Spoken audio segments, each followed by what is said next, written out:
I stood at the edge of the bustling rooftop bar, the city lights flickering like 1,000 tiny stars beneath me. The cool breeze did little to calm the growing storm in my chest as I watched my wife Emma stand at the front of the crowd, a champagne glass raised high. Behind her, her company's logo, Green Tech Solutions, was projected onto the screen, the bright colors glistening in the dim light. The crowd of 150 investors, colleagues, and family members clapped, some standing, some seated, but all clearly in awe of Emma's success. The applause reverberated through the room, louder than the hum of the city outside. Tonight was supposed to be a celebration, her moment to bask in the fruits of years of hard work. She looked perfect, radiant, confident, the kind of woman who had every room wrapped around her finger. Her tailored black dress, her perfectly done hair, and that ever-so-calculated smile that had won her praise all night long. I was proud of her, of course, but that wasn't the feeling gripping me as I stood there, hands folded awkwardly in front of me, surrounded by strangers and a few acquaintances who had come to celebrate Emma's promotion to Director of Marketing at Green Tech Solutions. What should have been a triumphant night for both of us was rapidly becoming the beginning of the end. Thank you to everyone who believed in me. Emma's voice rang through the speakers, warm, commanding, filled with the same confidence that had gotten her this far. Especially my husband, Will, who has always supported me, despite what we all know about his business. I felt the air leave my lungs. My heart sank, and I knew, even before she finished her sentence, that this wasn't going to be a kind acknowledgement. I had heard her praise my startup before, usually when she was tipsy or in a mood to soothe my ego, but never like this. Never in front of everyone. Never with that tone, so dripping with disdain, so sharp with the edge of superiority. The crowd shifted uncomfortably, eyes darting between me and Emma as she continued. You know, Will's startup has always been more of a hobby than a business. But this year, he's finally admitted it. He's been failing. Big time. She paused, letting the words settle, as if she were waiting for the weight of her statement to hit harder. And honestly, I think it's time we face the facts. My father and I have decided to step in to help. A cold shiver ran down my spine. My hands tightened into fists at my sides. The floor seemed to fall away beneath me, but I stayed rooted in place, barely able to breathe. I wasn't sure if I was more angry or humiliated. Probably both. The silence was deafening. It wasn't the respectful quiet you get when someone shares something heartfelt or meaningful. No, this was the uncomfortable kind. The kind that fills the room with tension as everyone wonders if they should say something, but nobody does. Emma wasn't finished yet. So, tomorrow, my father and I will be visiting Will's office, she continued, her voice carrying the same calculated calm. We're going to make him an offer to buy his company. Not because it's valuable, but because it's holding him back. And it's holding me back, too. It's time to let go of the past. Her father, John, stood at the back of the room, raising his glass in a silent toast to her. To Emma, for knowing how to handle difficult situations with grace and intelligence, he said, his voice carrying the same cold edge. The crowd erupted into applause. Everyone clapped as if this was the proudest moment of the evening, as if Emma had just closed the biggest deal of her life. But I didn't hear the applause. My world had stopped.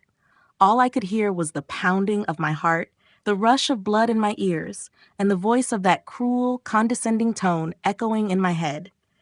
I could feel the weight of all the years I had spent building something I had believed in, slowly sinking into a pit of despair. I sat there, my untouched glass of champagne growing cold on the table, trying to find the strength to stand, to say something, anything. But no one asked if I was okay. No one looked at me, not truly. I wasn't Emma's husband in that room. I was just the failed entrepreneur, the man who had never been good enough. I stood up silently, folding my napkin into neat thirds, and walked out of the room. No words, no explanations. I didn't care that Emma didn't even notice I was gone until I was already in my car, speeding away from the rooftop, away from her celebration, and away from the years of enduring her disapproval.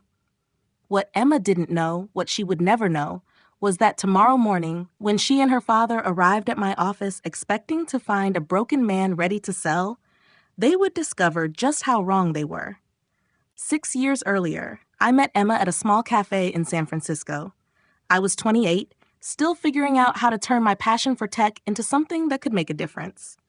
I was coding for Solar Tech Innovations, my startup, which at the time was nothing more than a few lines of code and a dream.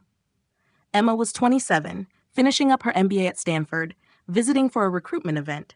She was everything I wasn't: polished, ambitious, and driven by a clear sense of purpose.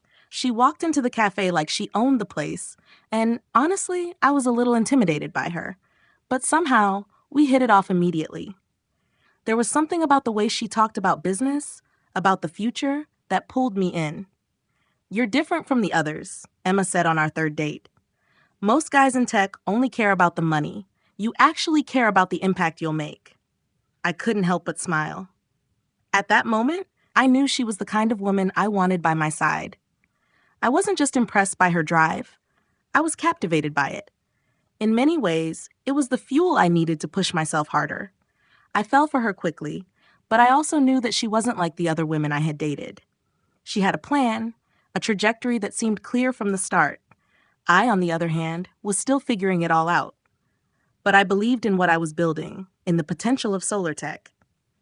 Emma, on the other hand, saw potential in me as well, but that potential came with strings attached. A year later, I proposed. 6 months after that, we were married. Emma's parents covered most of the wedding costs. My startup was still in its infancy and barely breaking even. At our wedding reception, her father, John, gave a speech about how proud he was that Emma had found someone with potential, even though I hadn't finished my computer science degree at UC Berkeley. Everyone laughed, but I heard the judgment behind it. "He'll get there eventually," they said. "He's just starting." It was meant to be a compliment, but I knew better. I could hear the unsaid, "I wasn't enough. Not yet." The first few years weren't terrible. Emma's career took off. She landed a marketing strategist role at Green Tech Solutions, and she was promoted quickly, climbing the corporate ladder with ease. Meanwhile, I worked 80-hour weeks, doing everything I could to make solar tech profitable. But as her career soared, I found myself stuck, struggling to land new clients and make ends meet.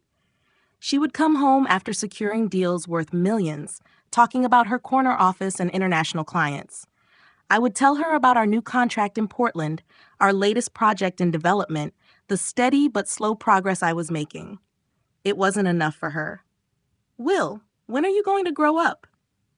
Emma asked me one night after a couple of glasses of wine. "When are you going to stop playing with your little startup and get a real job?" I had told her that this was a real job, but the words felt hollow. "We signed 3 new clients last month. That's a real achievement," I said, trying to defend my work. "3 clients?" She laughed, her tone dismissive. "Will, I closed a deal worth more than your entire year's revenue in one afternoon. Don't you think it's time to start thinking bigger?" It wasn't just the words. It was the way she said them, as if everything I was doing was insignificant compared to her corporate victories. The pattern became unbearable. Every time I had something to celebrate, Emma would one-up me. Her career was the yardstick, and I was always falling short. But it wasn't just her words that cut me. It was the look in her eyes when she talked about her success. It was the way she spoke about her colleagues, the way she spoke about herself. Like everything she had done was a direct result of her intelligence and ambition, while my success felt more like a fluke, something to be tolerated. It wasn't just Emma, though. It was her father, too. John had built his wealth through traditional routes: real estate, investing, big deals. He made it clear, time and time again, that my path was less legitimate. "Have you ever thought about finishing your degree?" He'd ask me during Thanksgiving dinner, a concerned look in his eyes. "Maybe even pursue an MBA like Emma? It'll give you more credibility in the business world." I couldn't hold back my frustration. "I'm building a business, John. The degree doesn't matter when you're creating value." "It does matter," he would reply, cutting his turkey with the precision of a man who had spent his life measuring success in ways I couldn't understand. Credentials open doors. Without them, you're just hoping for a lucky break. I knew then that Emma and her family didn't believe in me. Not the way I wanted them to. They didn't see the value in what I was building. And worse, I started believing them. I started wondering if maybe they were right. if maybe I wasn't good enough. But that's when the shift happened. I stopped sharing anything about solar tech with Emma. I stopped telling her about new clients, new contracts, new ideas. I began focusing only on the work. Every time she asked how things were going, I gave her vague answers, pretending everything was fine, all while quietly preparing for the big breakthrough I knew was coming. I had no idea how it would happen, but I knew it was coming. And I knew that when it did, everything would change. The morning after Emma's promotion party, I woke up in my office at 6 a.m. The couch in the corner had been uncomfortable, but I hadn't wanted to return home and face her. I didn't want to look into her eyes and pretend like everything was okay when I knew it wasn't. I had stayed at the office, working late into the night, planning the next steps for solar tech. I didn't even bother looking at my phone when I heard the notifications pinging, knowing they were just more messages from Emma, asking where I was, why I hadn't answered her calls. I didn't care. The truth was, I couldn't deal with her anymore. Not after last night. My business partner, Lucas, had texted me late last night. "Saw the video, man. Hang in there. But don't forget what's happening today." I'd smiled at his message but hadn't replied. He knew what was coming. Lucas had been with me from the start. He was my roommate back at Berkeley before I dropped out. He finished his degree while I focused on the business, and when he saw the potential in solar tech, he decided to join me. While I had been busy building the company in secret, Lucas had been working behind the scenes, making sure we were ready for this moment. At 9:30 a.m., I heard the sound of Emma's Mercedes pulling into the driveway. I could see through the window that her father's car was right behind hers. I stood up, stretching my legs, trying to shake off the tension in my body. I was prepared for this. I had spent the last 6 months preparing for this moment, quietly building something they couldn't see. They thought they were coming here to rescue me, to buy me out, and take control. But I had another plan. They walked into my office as though they were attending a funeral. The air felt heavy as they entered, both of them wearing that same smug look of superiority they always had when they came into my space. Emma walked in first, her heels clicking sharply on the floor. John followed her, his arms crossed, eyes scanning the office like it was beneath him. "Will?" Emma said, her voice dripping with that familiar condescension. "We need to talk about your company's future." Her words hit me like a slap, but I kept my face neutral. I wasn't going to let her see how much her words still affected me. John cleared his throat as if preparing to deliver some big revelation. "We're here to help. We've discussed it, and we're prepared to make you an offer." I glanced at them, my calm expression belying the storm inside me. "An offer?" Emma pulled out a folder and placed it in front of me. It was the same kind of folder people use when they're making a formal offer, when they're trying to control a situation. I didn't touch it, just stared at it for a moment before meeting her eyes. "We're offering $150,000, she said, her voice almost too sweet, like she was doing me a favor. "It's more than fair, given your revenue and the fact that you haven't turned a profit in years." I almost laughed, but I didn't. Instead, I picked up the folder and glanced through the offer. It was everything I had expected. Undervalued, presumptuous, and dismissive of everything I'd worked for. I felt my jaw tighten, but I didn't let it show. This wasn't the time to get angry. This was the moment I had been waiting for. I set the folder aside and slowly turned my laptop toward them. "What if I told you I'm about to sign a deal with Global Energy for $40 million? I said, keeping my voice steady. Emma's face froze, her eyes wide with disbelief. "Global Energy?" she asked, her voice wavering. "The same company your firm tried to partner with last year," I said, leaning back in my chair. "But they turned you down because your pitch didn't impress them." I paused for a moment, savoring the look of shock on their faces. "Well, they're acquiring 60% of solar tech today. They understand the value of what we've built." I clicked on the video call notification. The screen lit up, revealing the CEO of Global Energy, along with their CFO and head of acquisitions. "Good morning, Will," the CEO said with a smile. "We're ready to finalize the deal." "Absolutely," I replied, my heart racing, but my voice calm. "Let's proceed." The video call continued, and I could see Emma and John's faces fall. The deal was done. The acquisition was for $40 million, with me retaining 60% of the company. Emma and John watched in stunned silence as I signed the papers, their plans crumbling before their eyes. They had walked in here expecting to save me, expecting to buy me out for a fraction of what solar tech was actually worth. Instead, they had just become witnesses to my success. After the call ended, I looked at Emma, her face pale, her carefully crafted composure gone. "How could you not tell me?" she whispered, almost pleading. "Because you stopped listening," I replied, my voice hardening. "For the last 6 months, you've treated me like a joke. You've never believed in me, Emma. You loved the idea of fixing me, not actually loving me." She sat down in one of the chairs across from me, her perfectly made-up face crumbling as the reality of what had just happened hit her. I didn't care. I had stopped caring months ago. This was the moment everything changed, not just for my company, but for me. I had finally stopped seeking her approval, and in doing so, I had found the success I had always believed in. The day after Emma and her father left, I found myself alone in the office, staring at the now-closed laptop. The signing of the deal with Global Energy should have felt like a victory, but instead, it felt like the end of a chapter I wasn't sure I had ever fully wanted to write. I had built something from the ground up, something real, something I could stand behind. But now, with the acquisition complete, everything felt different.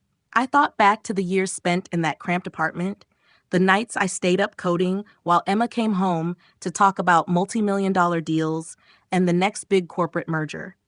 Every time I tried to share something about my progress, she would brush it aside with a polite smile or a reminder that I wasn't playing the same game.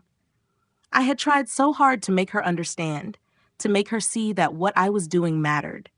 But in the end, it didn't matter to her. It never had. I spent the next few days working through the details of the acquisition, getting everything in place for the transition. Lucas and I had a lot to do, but I couldn't shake the thought that kept running through my mind. Emma didn't even care. She hadn't believed in me when it mattered. She hadn't been there for the late nights, the setbacks, or the moments of doubt. She hadn't stood by me when I needed her most. I'd always been so focused on trying to prove myself to her, to show her that I could be the man she thought I was supposed to be. But I had spent so much energy on that I had lost sight of who I really was, of what I wanted. The irony was brutal. She had been the one who told me to think bigger, to chase after success the way she did. But in doing that, I had lost myself. The divorce papers came a few days later. I hadn't expected her to sign them quickly, but the way she tried to fight it was all so typical. She wanted control over the narrative, over everything. The emotional manipulation was familiar, even after all that had happened. I had never been good at confrontation, never known how to stand my ground when it came to her. But that night, when I walked into my office and found the papers waiting for me, I realized something. I wasn't afraid anymore. I wasn't afraid to face the truth of what our marriage had been and what it had become. "Will, please, we can work through this," she said when we met to talk about the divorce. I didn't know. I didn't know how much you were hurting. I almost felt sorry for her, but then I remembered the way she had looked at me in the hotel ballroom, how she had humiliated me in front of everyone. "You weren't trying to help, Emma," I said, my voice steady. "You were trying to control, and now I'm done." I signed the papers the next day, officially closing the door on that part of my life.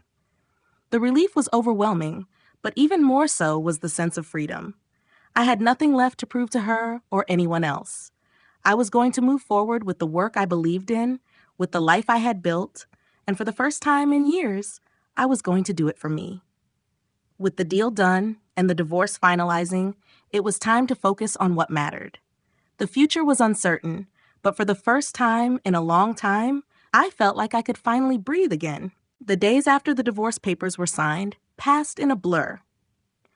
I dove headfirst into work, the steady rhythm of coding and meetings acting as a lifeline. Global Energy was ready to move forward with the integration of solar tech's technology, and that meant a whole new set of challenges that I was more than prepared for. The acquisition had put me in a position of power I never imagined I'd have, and I wasn't about to waste it. But beneath the professional triumph, there was something else something I couldn't quite shake. I couldn't stop thinking about the life I'd left behind, the one I'd spent years trying to shape into something that fit Emma's world. I had put so much energy into trying to prove that I was enough for her, that I could make her proud, that I lost sight of what I truly wanted. For so long, I had been running a race with an invisible finish line, one that was always just out of reach because I wasn't racing for myself. I was racing for her approval. I had done everything I thought would make her love me more, respect me more. But it was never enough. It was in the quiet moments, when I was sitting at my desk or walking through the office, that I realized how much I had been holding on to, how much I had been willing to sacrifice for someone who didn't truly see me. And as the weight of that realization settled in, it became clear I wasn't just done with Emma. I was done with the version of myself that I had tried to be for her. The phone calls and texts from Emma grew less frequent, but they didn't stop entirely. She'd call every few days, trying to find a way back in, asking about the business, or telling me how hard things were for her. I could feel the pull, the old habits that made me want to comfort her, to make her feel better. But I had learned the hard way that making someone else's happiness your responsibility only left you empty. I had to let go of the old patterns. I couldn't let her drag me back into the same dance, the same cycle of resentment and unspoken disappointment. One evening, I sat down with Lucas to go over the latest reports from Global Energy. The deal was moving fast, and I was on track to become a significant player in the energy tech sector. Lucas had been with me through it all, always believing in what we were building, even when it didn't make sense to anyone else. "You're doing it, man," Lucas said, his eyes bright with excitement. "I knew it from the start. You've built something that's going to change everything." I smiled, grateful for his unwavering support, but it was more than just the business success. It was the fact that, for the first time in a long time, I felt like I was doing something for myself. Everything had changed, not just the company, but me. I was no longer looking for external validation, no longer worried about fitting into a mold I was never meant to occupy. The past few months had taught me more than I could have ever imagined. I had learned that success wasn't about the number of deals you closed or the title you held. It was about staying true to your vision, even when no one believed in it. And most importantly, I had learned that the people who truly matter, the ones who will stand by you no matter what, are the ones who see you for who you really are, not for what you can become for them. As the months passed, I began to look toward the future with a sense of calm I hadn't known before. I had built a company that was changing an entire industry, but I had also built a life for myself that I could be proud of, one that wasn't defined by someone else's expectations. And for the first time, I felt like I was exactly where I needed to be. Sophie, the venture capitalist I'd met a few months after the divorce, was a big part of that. She had become more than just a business partner. She believed in me for who I was, not the man I had been trying to be for Emma. With her, there was no need to prove anything. I had finally stopped apologizing for who I was, and in doing that, I had built something truly meaningful, both in business and in life. A few months after the acquisition, I found myself standing on the stage at a major tech conference in San Francisco, staring out at a crowd of 500 people. I never imagined I'd be here, on this stage, with the spotlight shining on me, talking about something I had built with my own hands. But as I looked out at the faces in the crowd, it felt like a dream I had been chasing for years was finally coming true. "Good afternoon, everyone," I began, my voice steady but tinged with the nervous energy I hadn't quite shaken. "My name is Will Johnson, and I'm the founder of Solar Tech Innovations." I paused, letting the words sink in, knowing the weight they carried. A few years ago, I wouldn't have been able to say those words without feeling like a fraud, like I was pretending to be something I wasn't. But now, there was no shame, no fear. I had earned the right to stand here. I want to talk to you today about building something from the ground up, about finding your path in a world that tries to tell you that success only looks one way. For a long time, I tried to fit into a mold that wasn't mine. I tried to follow a formula that didn't work for me, all because I thought it was what I had to do. I thought that if I could just get the approval of the right people, I could prove I was worth something.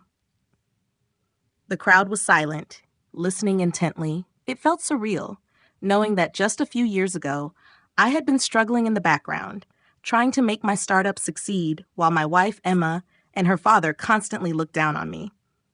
But here's the thing I've learned, I continued, feeling the weight of my own words. Success isn't about following the rules that others set for you.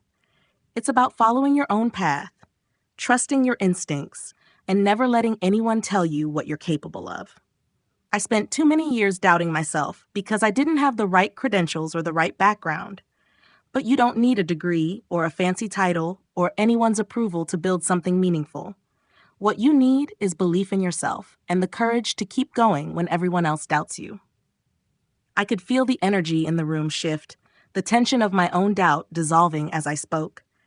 For the first time, I wasn't just telling a story. I was living it. When I started Solar Tech, I didn't have investors, I didn't have a prestigious degree, and I didn't have the support of my family. But I had a vision, and I had the drive to make it happen. I spent countless nights coding in a cramped office, unsure if it would all fall apart. But I kept going, because I believed in what I was doing. And now, our technology is revolutionizing the energy sector, helping businesses around the world save millions. I'm proud of what we've built, not because it's profitable, but because it's meaningful. I looked out into the crowd and saw faces of all ages, from young students to seasoned professionals. Some were nodding in agreement, others taking notes. I realized then that I wasn't just talking to them about business. I was talking to them about life, about the importance of staying true to who you are, no matter the obstacles. To everyone here who's ever been told they're not enough, who's been doubted or dismissed, I want you to know this. You are enough. Your vision matters, and sometimes the greatest gift you can receive is someone underestimating you because it forces you to stop seeking their approval and start proving something to yourself. The room was silent for a moment, then erupted into applause. It wasn't just the applause of a crowd at a tech conference, it was the sound of validation, of knowing that I had done something worthwhile, something for me. As I walked off the stage, I felt a sense of peace wash over me. I had made it. Not because of the money or the deals, but because I had finally become the person I was meant to be. And in that moment, I realized that the journey wasn't just about building a business. It was about building a life I could be proud of, a life where I didn't have to apologize for who I was. And as I stepped back into the world I had created, I knew that this was just the beginning. A year after the acquisition, Solar Tech was no longer just a startup. It had become an industry leader, with our technology being used by companies worldwide. It was amazing to see how far we had come, but even more incredible was the change in me. I wasn't the same person I had been when I started this journey. The doubts, the insecurities, the need for validation, they had all faded. What remained was a sense of clarity and purpose that I hadn't had before. Lucas and I had built something real. Together, we were navigating the new phase of Solar Tech's growth, integrating with global energy, and preparing for the next big project. There was a constant buzz of activity in the office now. We had expanded our team, brought in new talent, and started attracting even more investors. But amidst all the business growth, something else was growing too, my sense of self. Sophie, who I had met a few months after the divorce, was a huge part of that. She was more than just a business partner. She was someone who truly understood me. She didn't expect me to be anyone other than who I was. And for the first time, I didn't feel like I had to hide any part of myself to fit into someone else's vision of what I should be. She saw my potential not because of what I had accomplished, but because she recognized the passion and drive I had always had. We'd been dating for several months now, and every time we talked, it felt like we were building something more than just a relationship. We shared the same values, the same goals, and it was a breath of fresh air to be with someone who respected me for who I was, not who I was supposed to be. It was a feeling I had longed for and never fully realized until now. One night, after another successful meeting with potential clients, Sophie and I went out for dinner. We sat on the rooftop of a small restaurant, looking out over the city. The same city that had once felt like an intimidating landscape of competition and comparison now felt like a canvas full of possibility. "Will," Sophie said, looking at me with a thoughtful expression, "I know we've talked about your journey before, but I just want to say again how proud I am of you. You've built something incredible, and not just with solar tech. You've built yourself into someone who knows his worth. That's rare." I smiled, a little taken aback by her words. I hadn't heard those kinds of affirmations in a long time, certainly not from Emma or her family. It felt different, hearing it from Sophie. It felt real. "Thanks," I said, taking a sip of my wine. It's still surreal to me sometimes.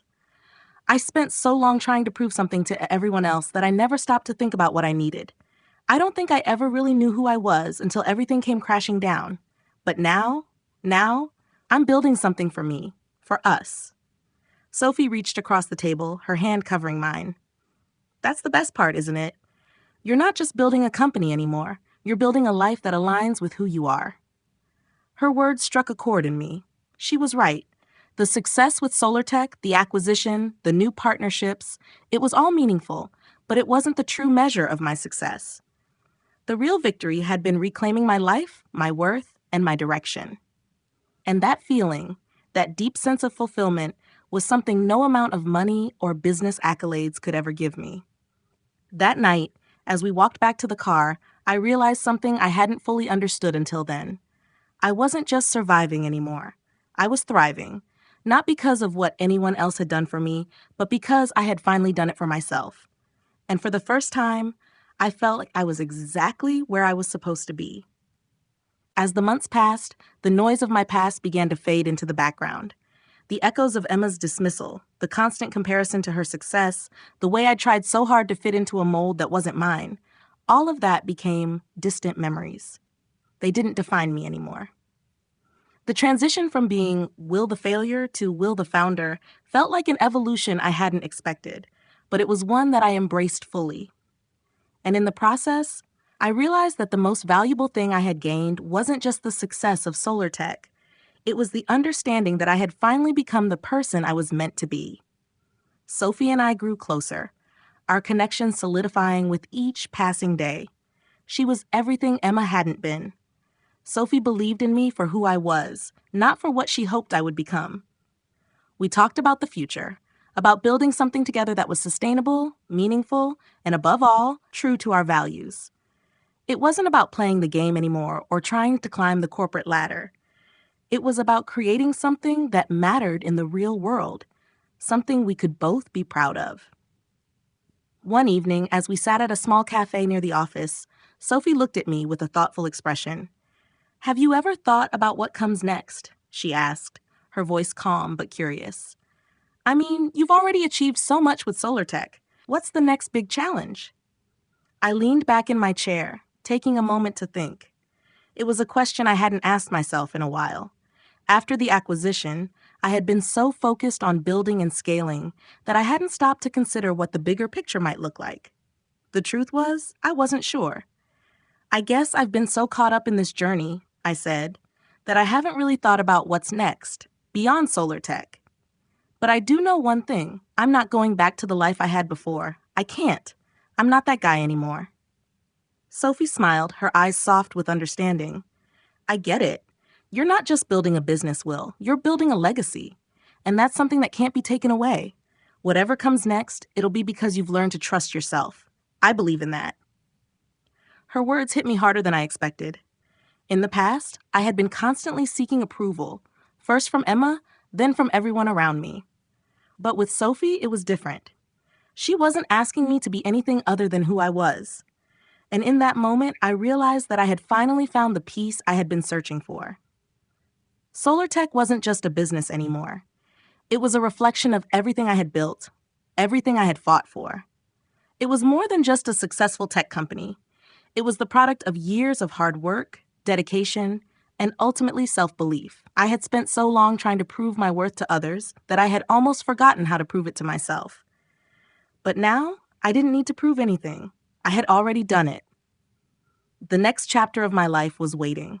And for the first time, I wasn't scared of what it might bring. I was ready. ready to face new challenges, to grow even further, and to continue building, not just in business, but in every aspect of my life. As Sophie and I left the cafe that night, walking hand in hand under the soft glow of the streetlights, I knew that whatever came next, it would be a journey worth taking. Because this time, I wasn't chasing someone else's version of success. I was chasing mine. And that made all the difference. The best advice I can offer is to stop measuring your worth by others' expectations. Success doesn't follow a one-size-fits-all path, and you don't need anyone's approval to build something meaningful. Trust yourself, even when the world doubts you. Stay true to your vision, because the only person who truly needs to believe in your potential is you. Don't be afraid to let go of toxic relationships, and never shrink yourself to fit into someone else's idea of who you should be.